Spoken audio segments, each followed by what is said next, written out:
বাংলাদেশ দলে মুস্তাফিজ থাকলে এবং দর্শকরা বাংলাদেশের জার্সি পরলে ভারতে নিরাপত্তা শঙ্কা রয়েছে, তাই বিশ্বকাপে তাকে না রাখার পরামর্শ দিয়েছে আইসিসি সিকিউরিটি টিম। দুপুরে বাফুফে পরিদর্শনে গিয়ে সাংবাদিকদের কথা জানান যুব ক্রীড়া উপদেষ্টা ডক্টর আসিফ নজরুল। তিনি জানান বাংলাদেশের ম্যাচগুলো পাকিস্তান কিংবা আরব আমিরাতে হতে পারে, কিন্তু ভারতে গিয়ে খেলা সম্ভব না। সাইফুল রূপকের রিপোর্ট। আইসিসি যদি আশা করে আমরা আমাদের শ্রেষ্ঠ বোলারকে বাদ দিয়ে আমরা ক্রিকেট টিম করব, এর চেয়ে উদ্ভট, অবাস্তব, অযৌক্তিক কোনো প্রত্যাশা হতে পারে না। মুস্তাফিজুর রহমানের অবস্থাটা অনেকটাই ফুটবলের মতোই। ফুটবলকে যেমন সবাই লাথি দেয়, মুস্তাফিজকেও সাম্প্রতিক সময় সবাই লাথি দিচ্ছে। প্রথমত ভারতীয় ক্রিকেট বোর্ড লাথি দিয়েছে, আইপিএল থেকে তাকে ছুঁড়ে ফেলে দিয়েছে। এখন আইসিসিও লাথি দেওয়ার মতোই অবস্থা বা লাথি দেওয়ার মতোই আসলে কথা বলছে। ক্রীড়া উপদেষ্টা তিনি খোলাসা করেছেন আইসিসি যে বাংলাদেশকে একটা মেইল করেছে আইসিসি সিকিউরিটি টিম, সেখানে নাকি তারা উল্লেখ করেছে মুস্তাফিজ যদি বাংলাদেশ দলে থাকে এবং সেই দল যদি বাংলাদেশ দল ভারতে যায় তখন নিরাপত্তার যে সংখ্যাটা সেটা বাড়বে। অর্থাৎ মুস্তাফিজকে বাদ দেওয়ার চিন্তার কথা বলছে আইসিসি সিকিউরিটি টিম। যখন কলকাতা নাইট রাইডার্স আইপিএলে নিলামে মুস্তাফিজকে চড়া দামে নিল, তারপর থেকেই ওপার বাংলায়, কলকাতায়, পুরো ভারতে অনেক যে ধরনের আসলে আলোচনা সমালোচনা হচ্ছে। কলকাতা ম্যানেজমেন্ট, বিসিসিআই সবাই মিলে মুস্তাফিজকে আইপিএল থেকে সরিয়ে ফেলা হয়েছে। তারপর থেকে আসলে বাংলাদেশ ক্রিকেট বোর্ডও সেই সংখ্যার কথা বলেছে। যেহেতু মুস্তাফিজকে নিরাপত্তা দিতে পারবে না ভারতীয়রা, তাহলে পুরো বাংলাদেশ দলকে, পাশাপাশি টিম ম্যানেজমেন্ট, দর্শকরা, সাংবাদিকরা, তাদেরকে কিভাবে নিরাপত্তা দিবে? ক্রীড়া উপদেষ্টা ফুটবল ফেডারেশন একটা প্রোগ্রামে এসে খুব অবাক হয়েই আসলে এই কথাগুলো বলেছেন যে ভারতীয়রা বা আইসিসি যেটা ভারতীয়রাই চালায়, তারা এইভাবেও ভাবতে পারে বাংলাদেশকে আসলে ধাক্কা দিচ্ছে, বাংলাদেশকে আসলে মেন্টালি আরও বেশি ডাউন করে দেওয়ার চিন্তাধারাই আসলে ভারতীয়দের বা আইসিসির। একটা হচ্ছে বাংলাদেশ টিমে যদি মুস্তাফিজ অন্তর্ভুক্ত হয়, দুই হচ্ছে বাংলাদেশ যে দলের যে সমর্থকরা আছে ওনারা যদি বাংলাদেশের জাতীয় যে জার্সি আছে, আমাদের ন্যাশনাল জার্সি আছে, এটা পরে যদি ঘোরাফেরা করে। আর থার্ড হচ্ছে ইলেকশন যত এগিয়ে আসবে তত নাকি বাংলাদেশ দলের নিরাপত্তা আশঙ্কা বৃদ্ধি পাবে। তো আইসিসি সিকিউরিটি টিমের এই বক্তব্য সন্দেহাতীতভাবে প্রমাণ করেছে যে ভারতে বাংলাদেশ ক্রিকেট টিমের টি-20 বিশ্বকাপ খেলার কোনো রকম পরিস্থিতি নাই। আইসিসি যদি আশা করে আমরা আমাদের শ্রেষ্ঠ বোলারকে বাদ দিয়ে আমরা ক্রিকেট টিম করব, আমাদের যারা সমর্থক আছে তারা বাংলাদেশের জার্সি পরতে পারবে না, আর আমরা ক্রিকেট খেলার জন্য বাংলাদেশের নির্বাচন পিছিয়ে দিব, তাহলে এর চেয়ে উদ্ভট, অবাস্তব, অযৌক্তিক কোনো প্রত্যাশা হতে পারে না। বাংলাদেশ ক্রিকেট বোর্ডের কর্তারা কিংবা ক্রীড়া উপদেষ্টা আসিফ নজরুল তিনিও বারবার বলছেন একই কথা, কোনোভাবেই ভারতের মাটিতে বাংলাদেশ খেলতে যাবে না, নিরাপত্তাহীনতায় ভুগবে। আমরা ইন্ডিয়ার কথা বলছি, আমরা তো কলকাতা বলি নাই। শ্রীলঙ্কা যাওয়া যায় কোনো সমস্যা না, পাকিস্তানে করেন কোনো সমস্যা নাই, সংযুক্ত আরব আমিরাতে করেন কোনো সমস্যা নাই। আইসিসি যদি ভারতের কথায় উঠে আর না বসে, তাহলে অবশ্যই আমাদের টি-20 বিশ্বকাপে খেলার সুযোগ শ্রীলঙ্কাতে দেওয়া উচিত। ভারতীয় মিডিয়াতে যেগুলো উঠে এসেছে এবং বাংলাদেশের ক্রীড়া উপদেষ্টার যে কথাটা তিনি বলেছেন সেখানে স্পষ্টভাবে ফুটে উঠেছে যে কোনোভাবেই ভারতে বাংলাদেশ দল যাচ্ছে না। সো আইসিসি যদি বাংলাদেশের খেলাগুলো শ্রীলঙ্কায় কিংবা অন্য দেশে না শিফট করে, তাহলে এই বিশ্বকাপে টিম বাংলাদেশকে দেখা নাও যেতে পারে। সাইফুল রূপক, ৭১। বিশ্বকাপ নয়, যেন মামার বাড়ির আবদার। ভারতের হয়ে যেন বাংলাদেশের বিপক্ষে ব্যাট করতে নেমেছে ইন্টারন্যাশনাল ক্রিকেট কাউন্সিল। কেবল ওরা কথা বলছে ভিন্ন লোগো বসানো লেটার হেডে। মুস্তাফিজকে ছাড়া বিশ্বকাপের দল গড়ো, তারপর বিশ্বকাপটা ভারতে এসে খেলো, তবে জাতীয় নির্বাচনটা যেন ওই সময় না হয়। গোলমেলে এইসব কথাই এসছে বাংলাদেশ সরকারের কাছে, আর সেটা পাঠিয়েছে আইসিসি সিকিউরিটি টিম। বিস্তারিত খালিদ জামিলের রিপোর্টে। পাকিস্তানে করেন কোনো সমস্যা নাই, সংযুক্ত আরব আমিরাতে করেন কোনো সমস্যা নাই, কিন্তু যেখানে আমাদের দলের একটা প্লেয়ারকে খেলার পরিবেশ নাই, এই উগ্র সাম্প্রদায়িক শক্তির কাছে মাথা নত করে ভারতের জাতীয় ক্রিকেট বোর্ড, ন্যাশনাল একটা অথরিটি, তারা যখন বলে তাকে এখানে খেলানো না হোক, এর চেয়ে বড় প্রমাণ আর কি আছে আইসিসির সামনে? বুঝলাম না। আর আইসিসি সিকিউরিটি টিমের যে চিঠি আছে, এর তো আমরা একটা সময় চিঠির কপি আপনাদেরকে দিয়ে দিব। এটা তো সন্দেহাতীতভাবে প্রমাণ করে যে আমাদের ওখানে খেলার পরিবেশ নাই, ভারতের কোনো জায়গাতে খেলার পরিবেশ নাই। একই বললেন যুব ও ক্রীড়া উপদেষ্টা। আইসিসি যে ভারতের কথাতেই ওঠবোস করে আর দরকার পড়লে সে সময় কানেও ধরে থাকতে পারে, এই কথা তো সারা দুনিয়া জানে। খেলাযোগ এর আগের এক রিপোর্টে জানিয়েছিল আইসিসির সাথে ভারতের ক্রিকেট কন্ট্রোল বোর্ড বা বিসিসিআই এর মিটিং মানে তো স্পাইডারম্যান মিটস স্পাইডারম্যানের সেই ভাইরাল মিমের মতো, নিজেই নিজের সাথে বৈঠক করা।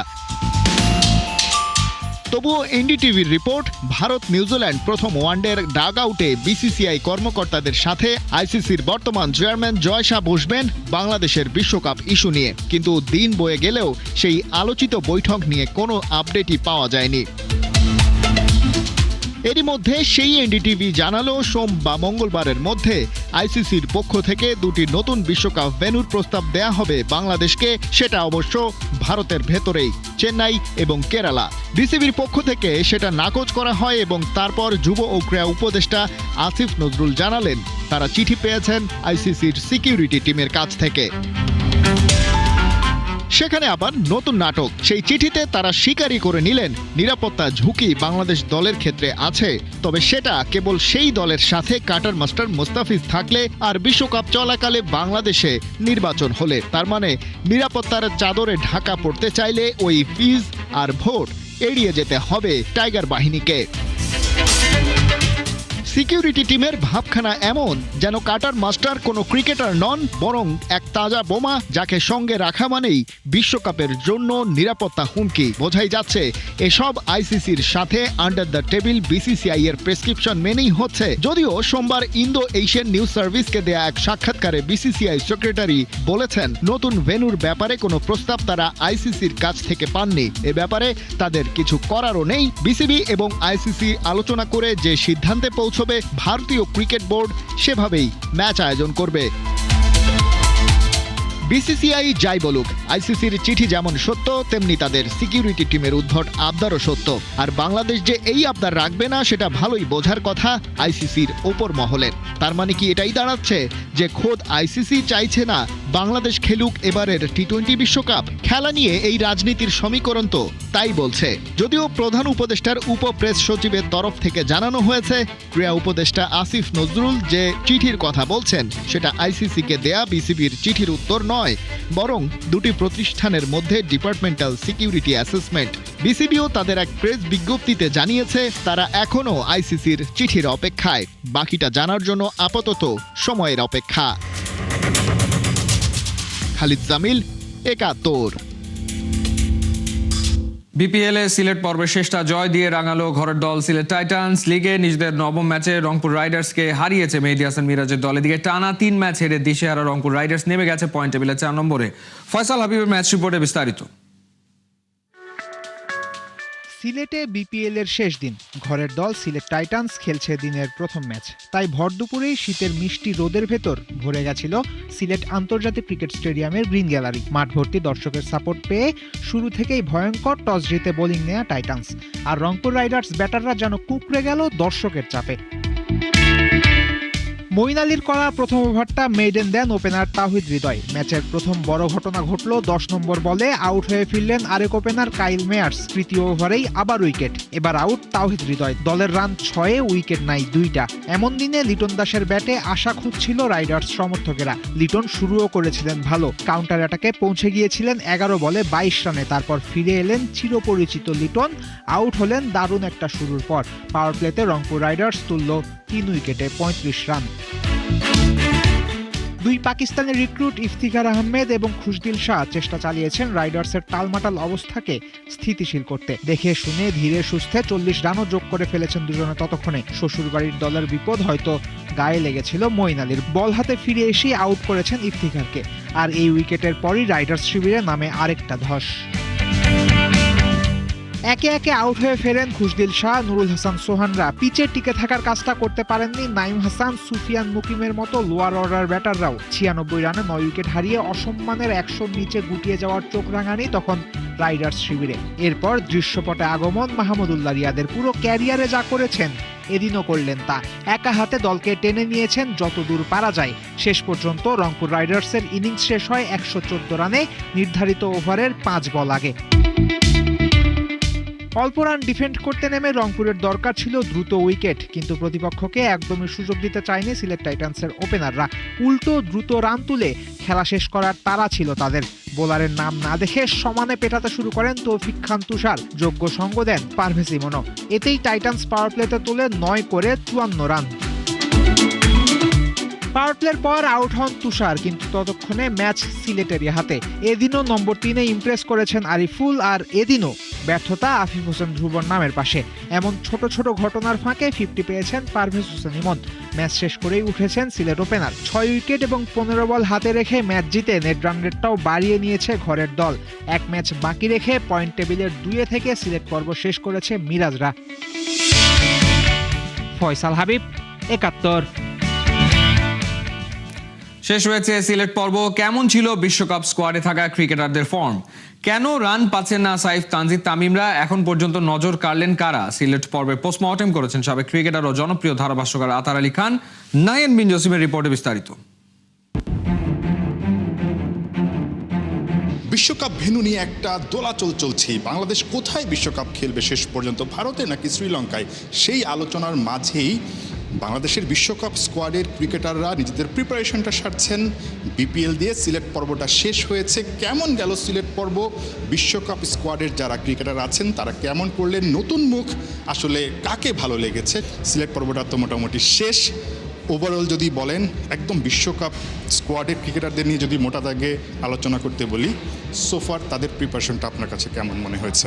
আমরা যদি টপ অর্ডার থেকে যদি দেখি তাহলে ইমনের খেলা অবশ্যই ইমন একটা স্ট্রং মেসেজ পাস করেছে। কে শুধু আমি ওপেনার হিসাবে আমাকে চিন্তা না করলেও চিন্তা করলে হবে না, আমি কিন্তু অন্য জায়গায় ব্যাট করতে পারবো, but I still feel that he is a right opener. দুঃখজনক তানজিদ হাসান একটু অফ কালারে দেখা যাচ্ছে। তার চেয়ে বড় আমার যেটা মনে হচ্ছে সাইফের যে ব্যাটিংয়ে ব্যর্থতা, সেটা লিটল বিট ডিসঅ্যাপয়েন্টিং। আমি মনে করি বোলাররা ভালো করছে। বোলিং দিক দিয়ে যদি আমি মনে করি নাসুমের বোলিংটা কিন্তু দুর্দান্ত বোলিং দেখছি আমরা। বিশ্বকাপের যে স্কোয়াডটা আছে সেটা চেঞ্জ করার একটা ডেট আছে ফেব্রুয়ারির 1 পর্যন্ত। মানে শান্তকে সামহাও ওয়ার্ল্ড কাপ স্কোয়াডে না দেখে কি আপনার একটু অবাক লাগছে কি না? দেখো, আমার কথা ছাড়াও কিন্তু আমাদের যে গ্রুপ অফ কমেন্টেটার্স আছেন, বিদেশ থেকে আসেন, তারা কিন্তু খুবই অবাক হয়েছেন যে এত ভালো ফর্মে, আমার কথা বললাম না, এত ভালো ফর্মে একটা ব্যাটার আছে যেখানে দুর্দান্ত ব্যাটিং করছে। আমাদের কাছে যদি এই ধরনের কোনো প্লেয়ার থাকে তা আমি মনে করি এটা সুযোগ দেওয়া দরকার। এখানে আরেকজনের কথা আমাকে বলতেই হচ্ছে। এখানে বলছে, আমরা সবাই একজনের নাম ভুলে যাচ্ছি, ও কিন্তু বিপিএল খেলছে না, ওর নাম হচ্ছে Rishad Hossain. BBL Big Bash খেলছে এবং সে কিন্তু খুব ভালো বল করছে এবং he can be hour Trump card. সবসময় তো আপনারা জিজ্ঞেস করি বিশ্বকাপে যাওয়ার আগে বাংলাদেশ কেমন করবে, কোন জায়গায় দেখছেন।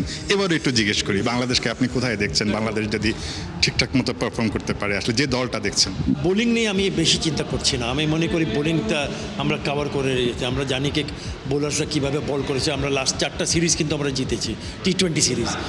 আমাদের ব্যাটিং যদি ক্লিক করে তাহলে হয়তো বা কিছু একটা দেখতে পারবো, ভালো কিছু রেজাল্ট। অবশ্যই আতার ভাই যেটা বলছিলেন, বাংলাদেশের বোলিংটা দুর্দান্ত, ব্যাটিংটা যদি ভালো করে, যারা অফ ফর্মে আছেন তাদের কথাও বলছিলেন, সবাই যদি আসলে ওয়ার্ল্ড কাপে ক্লিক করে বাংলাদেশ কিছু একটা করবে। আতার ভাই, রাইট? ইনশাআল্লাহ। Nahiyan bin Jasim, 71, Sylhet international cricket stadium, Sylhet.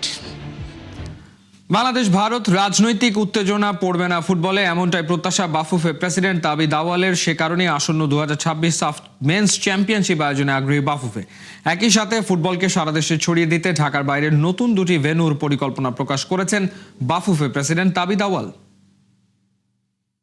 March window নিয়ে অফকোর্স চেষ্টা করতেছি একটা বা দুটা ফ্রেন্ডলি ম্যাচ খেলতে। তারপরে আমরা সিঙ্গাপুরের সাথে আমাদের অলরেডি একটা ম্যাচ আছে, যেটা হবে আমাদের last match of the AFC qualifying round.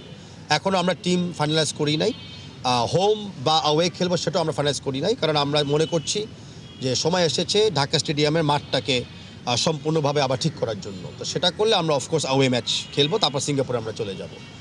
R June পর্যন্ত স্যার আমরা এখনও আমাদের স্কেজুল ফাইনালাইজ করি নাই। অ্যান্ড জুনে আমরা আমন্ত্রণ পেয়েছিলাম মালদ্বীপ থেকে, তো সেটা আমাদের টপ প্রায়োরিটি বিবেচনায় আছে, বাট আমরা চূড়ান্ত সিদ্ধান্ত আর একটু পরে নিব সেই ম্যাচের ব্যাপারে। আমি মনে করি না ফুটবলে আমরা অন্য কোনো বিবেচনা আমরা কখনো রাখি। ফুটবলের ক্ষেত্রে জাস্ট নভেম্বর মাসেও আমাদের নেইবারিং দেশ খেলে গিয়েছে। গত মার্চে আমরা গিয়েছিলাম ফুটবল ফেডারেশন হিসাবে খেলার জন্য। তাই আমি মনে করি না যে অন্য কোনো অ্যাসাম্পটিভ কোয়েশ্চেন করাটা ফুটবলের ক্ষেত্রে সমীচীন হবে। আমি বিশ্বাস করি ফুটবলের মতোই চলে, আর অল ফুটবল প্লেয়ার্সরা ফুটবলের সাথে খেলবে। এ ছিল এই মুহূর্তের খেলাযোগে। সরাসরি সংবাদ অনুষ্ঠান দেখতে চোখ রাখুন 71-এর ফেসবুক পেজ এবং সাবস্ক্রাইব করুন 71-এর ইউটিউব চ্যানেলে। 71-এর সাথেই থাকুন।